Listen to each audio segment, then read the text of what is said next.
Baik, Syaralun kembali lagi bersama saya di studio Serambi FM Suburdani dan juga Pak Mawardi Ismail yang telah bergabung dalam podcast Bincang Politik terkait perlukah Aceh wakil gubernur. Baik Pak Mawardi, kita lanjutkan lagi perbincangan kita yang sempat terputus tadi. Pak, melihat masa 2 tahun kekosongan baik tadi secara hukum, kemudian juga secara tarik ulur partai pengusung ya Pak. Ya.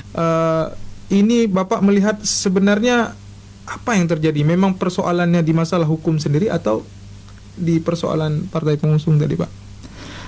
Baik Pak Subur ya. Sebenarnya kalau dari sisi hukum itu tidak ada masalah.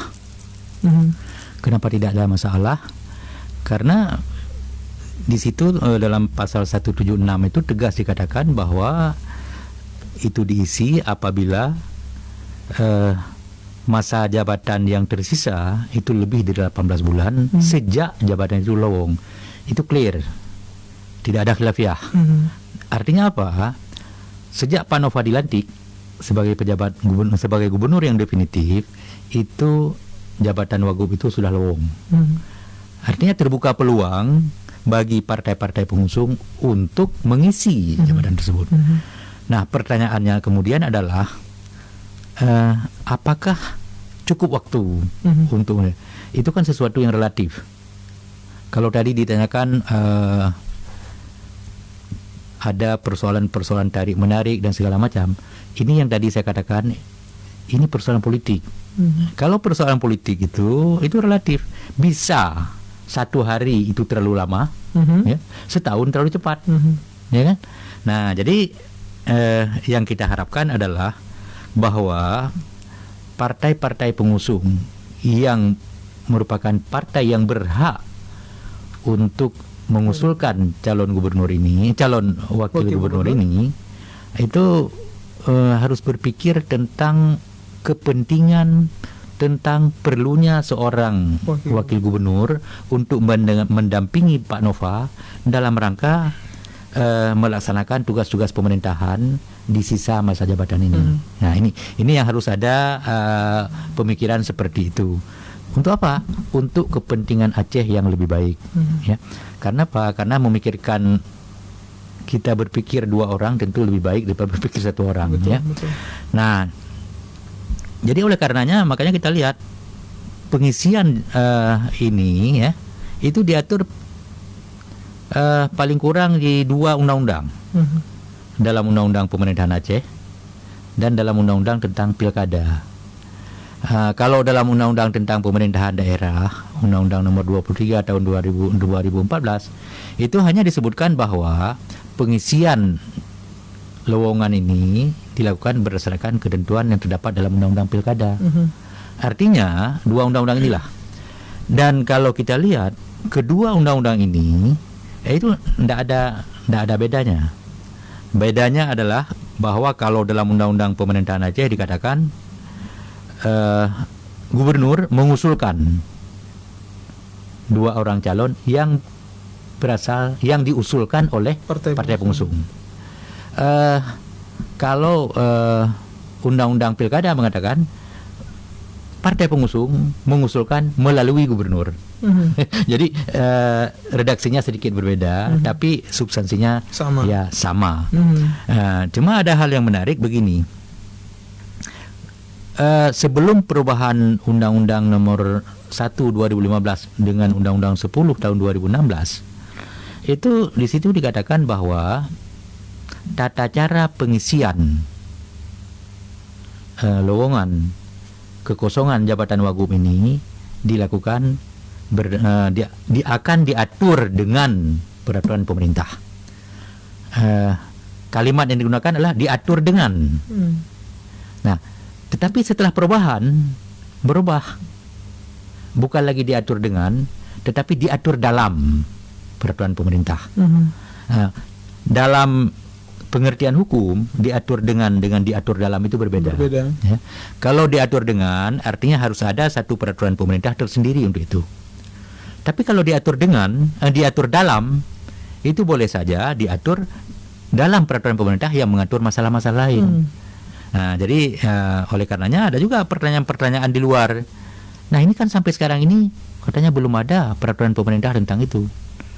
Saya mengatakan kalau kita merujuk kepada Undang-Undang Nomor 1 2015 sebelum diubah, itu ya, karena diatur dengan. Tetapi kalau kita merujuk kepada Undang-Undang kepada perubahan pasal 176 yang dilakukan dengan Undang-Undang 10 tahun 2016, maka jawaban terhadap pertanyaan tadi menjadi lain, karena di sini dikatakan diatur dalam. Adakah peraturan pemerintah yang mengatur tata cara penggantian ini? Ada, walaupun namanya lain, yaitu ada PP nomor 12 tahun 2018 tentang pedoman tata tertib DPRD. Nah, di situ disebutkan apa tugas DPRD. Itu diatur pasal 23 dan 24.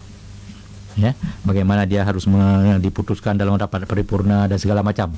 Kemudian syarat-syaratnya apa? Di sini sudah detail diatur. Artinya apa? Tata caranya sudah ada pengaturannya. Jadi ini yang saya katakan tadi, bahwa kalau secara hukum, kalau sudah ada keputusan politik dari para pengusung, dari aspek hukum tidak ada masalah lagi.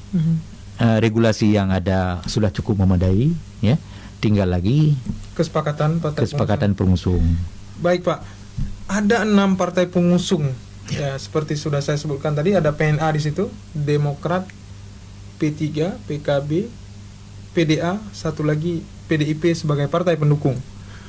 Nah, dari 6 partai ini Bapak melihat apakah ada hak veto dari, katakanlah salah satu partai ini kan orang yang ditangkap, pejabat yang ditangkap adalah orang yang berasal dari partai PNA.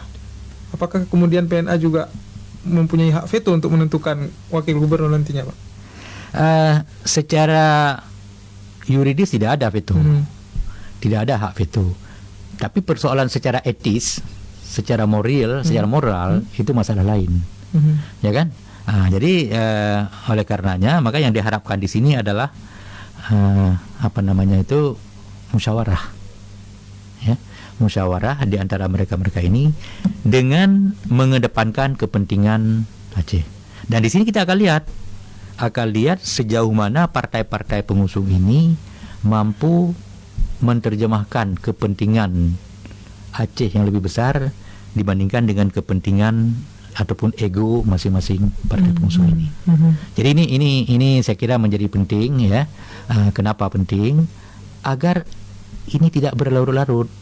Sebab kalau persoalan ini ada 6 partai, kalau masing-masing calon saya harus masuk, itu kan akhirnya kan susah.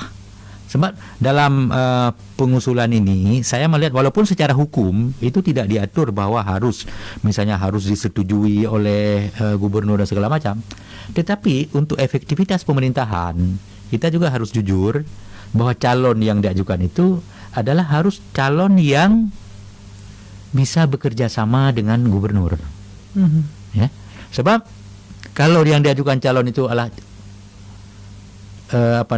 figur yang sulit bekerja sama dengan gubernur, itu keberadaan wakil gubernur nantinya bukan menolong menyelesaikan persoalan-persoalan daerah, tapi justru akan menjadi masalah.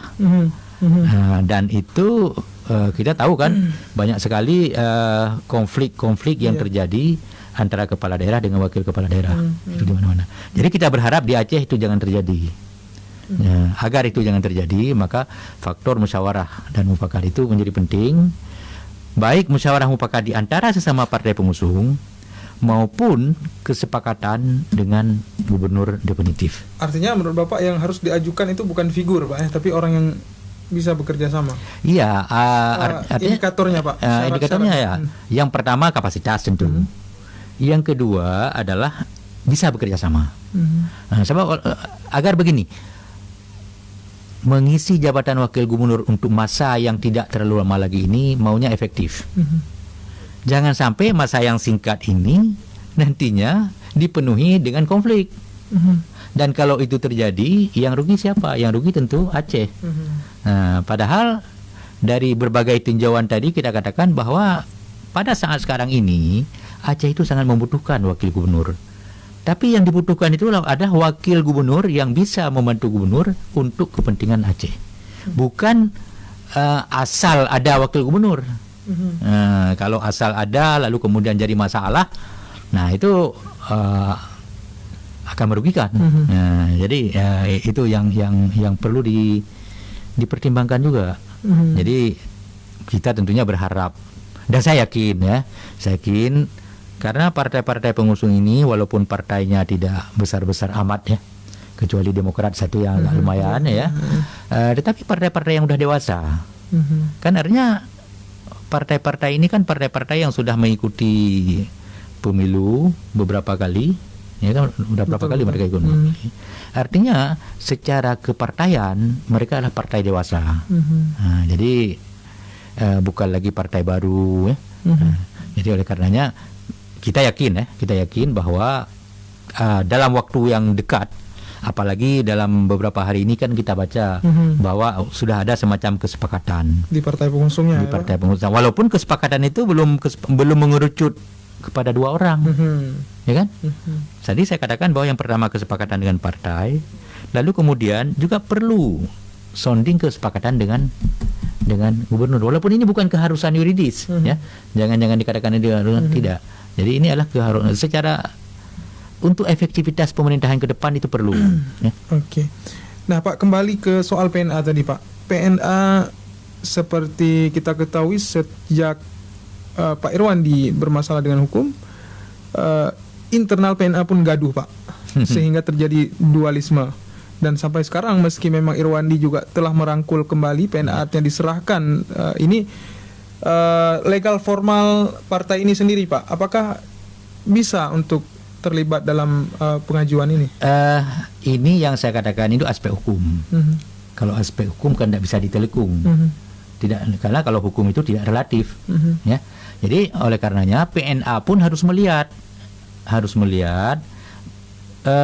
apa yang harus dilakukan, jalan apa yang harus ditempuh sehingga proses pengajuan calon wakil gubernur ini tidak terhambat. Di situ perlu kedewasaan, perlu kedewasaan politik, perlu menekan ego dan segala macam. Kita harus berpikir ke depan. Nah, jadi kalau misalnya sampai dengan sekarang ini secara legal formal itu yang katakanlah itu belum diakui ya. Jadi mereka bisa duduk bersama, dan saya juga melihat kecenderungan ke arah itu ada. Misalnya terjadinya Pak Irwandi sudah merangkul mereka itu semua, dan mereka itu kan satu keluarga sebenarnya. Kalau kita lihat, jadi kita berharap bahwa partai pengusung ini juga memperhatikan aspek hukum ini. Jangan sampai ketika mereka lakukan ini nantinya juga bermasalah. Karena kalau secara politik itu dia relatif, tapi kalau hukum itu kan tidak relatif. Betul Pak. Hukum itu boleh atau tidak boleh. Nah, baik, Syiralon, kita akan mendengar kembali pariwara yang akan lewat berikut ini, dan akan kita sambung siaran podcast ini setelah pariwara yang berikut ini.